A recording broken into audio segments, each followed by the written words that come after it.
O que vai acontecer aqui não é exatamente uma leitura guiada da Suma de Teologia, mas sim um diário pessoal para registro da leitura dessa obra. E a quem decide me acompanhar nessa jornada, por mais que esporadicamente, eu peço que não leve o que eu falo aqui com a posição contemporânea dos especialistas, nem nada do tipo, mas como alguém, como um estudante de graduação que está tendo o primeiro contato com a maioria desse texto, que vai se esforçar para resumir bem o pensamento de Santo Tomás, mais como um companheiro intelectual do que como um tutor. Eu não só sugiro, mas eu imploro que em casos de erros conceituais, tanto filosóficos como teológicos, enfim, me avisem nos comentários para eu fazer uma errata e eu pretendo manter isso durante toda a série. Significa que quando vocês entrarem no vídeo, desce nos comentários. Se tiver uma errata, tenha em mente, ignore o que eu falei no vídeo. E caso não tenham, peço que busquem esses erros e me avisem, que por mais que eu vou me esforçar para não errar, I'm only human after all.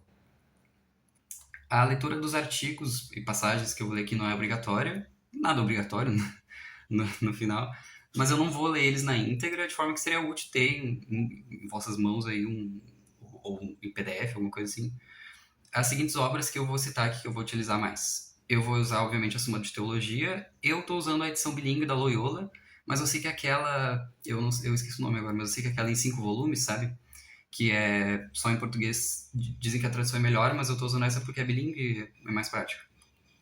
A obra completa do Aristóteles também vai ser uma mão na roda se tiver. E a edição padrão é aquela em 2 volumes da Oxford, né? Que é a que eu vou usar para trazer as citações do Aristóteles. Eu vou trazer as citações em inglês, porque eu não confio em mim para trazer as passagens e ter o corpo aristotélico completo em 2 volumes é uma mão na roda também.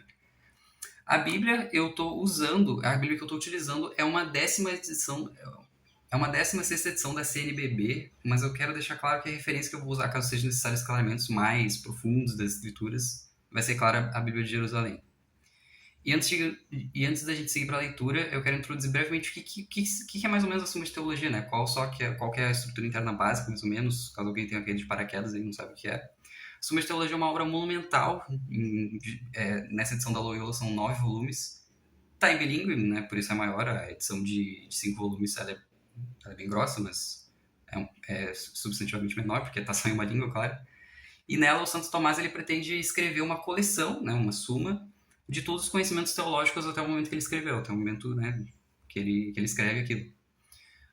O público-alvo dele era iniciantes nos estudos teológicos, como exposto no próprio prólogo da Suma, que a gente não vai ler aqui, mas é uma página. E ele pretende também conciliar a filosofia antiga, né, principalmente aristotélica, com a teologia cristã, elevando assim a teologia cristã ao status de ciência, investigando todos ou a maioria dos assuntos teológicos discutidos no momento da redação da Suma de Teologia. E a estrutura interna básica da Suma de Teologia é mais ou menos a seguinte. A obra toda, desde o primeiro volume até o nono, no caso da Loyola, ela é dividida em 3 partes, e cada parte contém um número de questões. E para cada questão tem um número de artigos. E eu já adianto que nenhum desses números é pequeno, a obra é bem extensa. E esse é um projeto de anos, tipo assim, eu não tô assumindo um compromisso tão longo, assim, eu não tô falando que a gente vai terminar a Suma de Teologia. Se eu, por algum motivo, eu decidir parar, interromper na metade, ou não tiver mais afim, eu vou pelo menos chegar nas 5 vias, que é o miolo, né? Que é o bread, que é onde todo mundo quer chegar. Mas vamos ir lendo, não sei lá, vamos ver o que dá. E os artigos, eles têm uma estrutura interna peculiar também, que é muito importante, porque é o que a gente vai estar em contato diretamente, né, no dia a dia. Qual que é essa estrutura interna? Primeiro, a gente vai ver em seguida, a gente vai ler o artigo 1 já agora. Como é que funciona mais ou menos? Primeiro é posto uma pergunta, que propõe ser resolvido no artigo, né? Depois, o Santo Tomás utiliza um método que é o seguinte: ele, para determinar a validade dessa pergunta, geralmente é uma pergunta negativa, né? Tipo, tal coisa, ele pretende responder positivamente, e para conseguir responder positivamente essa pergunta, primeiro ela supõe que ela é falsa. Porque se a gente pressupõe que uma pergunta que a gente quer que seja verdadeira é falsa, e essa falsidade entra em contradição, quer dizer que a contradição é falsa, logo a falsidade é falsa e ela é verdadeira. Então ele supõe que ela é falsa, e depois, em seguida, cada artigo tem um número de objeções que servem para sustentar a ideia de que a pergunta inicial, que o Santos Tomás geralmente pretende responder positivamente, é falsa. Né? Então tem geralmente, se eu não me engano é de 1 a 2 objeções, ou se eu não me engano é de 1 a 3, mas acho que é só de 1 a 2.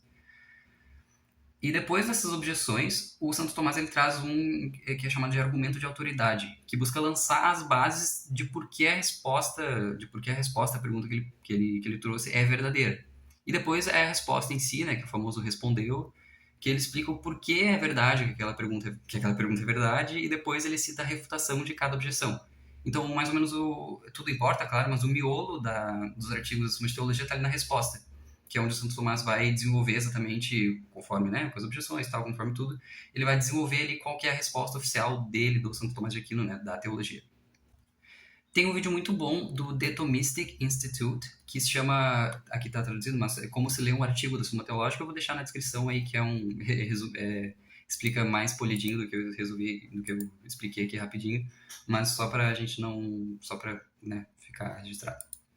Bom, vamos então partir para a leitura do primeiro artigo, da primeira questão, da primeira parte, e a pergunta posta é a seguinte: é necessário outra doutrina além das disciplinas filosóficas? Ou seja, é necessário algo além da investigação racional? Para entendermos se essa afirmação é verdadeira, como eu disse antes, a gente começa supondo que ela é falsa. Então, não é necessário outra doutrina senão as disciplinas filosóficas. Na primeira objeção que apoia a afirmação a negação da afirmação, é que o homem não deveria se esforçar para alcançar aquilo que está além da razão humana. E tudo que concerne a razão humana já é ensinado nas disciplinas filosóficas, portanto não é necessário outras disciplinas fora a filosofia, né? Outro método de investigação. Eu achei essa passagem particularmente interessante, né, da primeira objeção, porque ela nos dá uma luz como era vista a filosofia antes da revolução científica e de tudo, sua separação das demais disciplinas de investigação e tal. A filosofia não era vista como ela é hoje, né? Como uma ciência humana, contendo certos objetos de investigação, como a ética, o estoicismo, né? Por exemplo. Mas sim como um tipo de investigação que trata de todos os assuntos da razão humana. Olha como é mais abrangente, né? Mais abrangente não, engloba absolutamente todos os tipos de conhecimento. E na segunda objeção é proposto que, como só há doutrina a respeito do ente, isso é, tanto o ente enquanto ente, como objeto metafísica, tanto o ente enquanto suas propriedades acidentais, enquanto objeto das demais doutrinas filosóficas, né, das demais disciplinas filosóficas. Então ele diz o seguinte, abre aspas, pois só se conhece o que é verdadeiro e este é convertível com o ente. Essa passagem me trouxe um pouco de dificuldade, né? Mas então eu fui pesquisar como exatamente o ente seria convertível com a verdade, o que exatamente significa isso. E eu descobri que isso será melhor explorar, que isso vai ser explorado melhor no primeiro artigo da quinta questão. Então, por agora, vamos só ter em mente que o ente é convertível com a verdade, porque tudo que é um ente é verdadeiro porque existe. Ele é plenamente verdadeiro na sua essência da existência.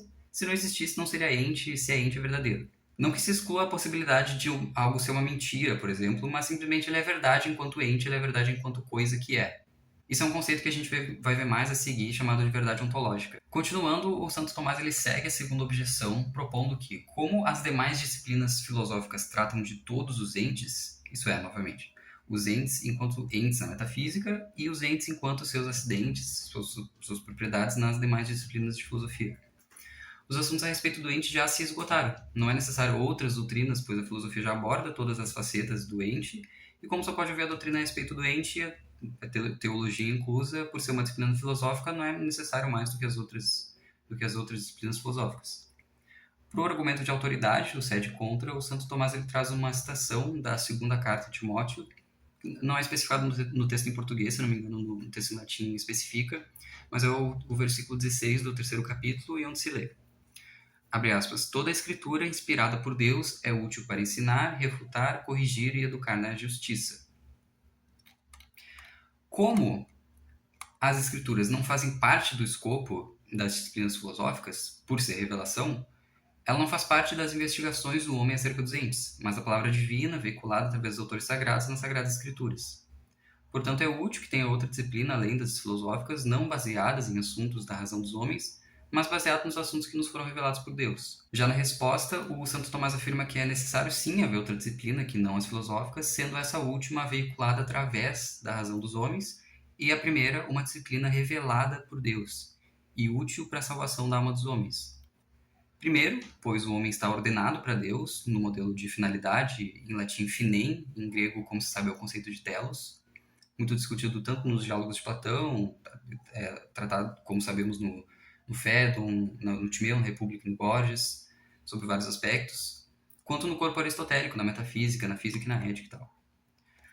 Por princípio, como o telos do homem seria Deus, fomos construídos por ele e nossa finalidade é ele de tal forma que ultrapassa a razão humana, que não tem capacidade de descobrir coisas como, por exemplo, a Trindade. Precisamos que Deus nos revele esses assuntos inacessíveis por utilidade prática.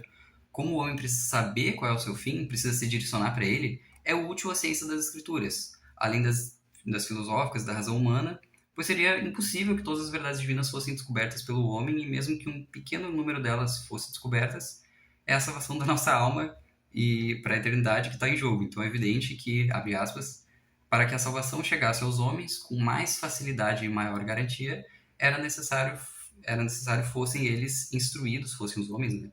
Eles instruídos a respeito de Deus por uma revelação divina, não fazendo o caminho inverso, né? Concluindo a resposta, Santo Tomás afirma, abre aspas de novo, portanto, além das disciplinas filosóficas, que são pesquisadas pela razão, era necessária uma doutrina sagrada tida pela revelação. E já quanto às respostas às objeções, assim se segue. Na primeira objeção, o Santo Tomás a refuta afirmando que, como o homem realmente não deve esforçar para raciocinar além do escopo da razão, é necessário acolher a revelação através da fé. E é aqui que ele termina, né, a citação com o próximo versículo do Eclesiástico na primeira objeção, que onde ele começa essa citação, mas não termina.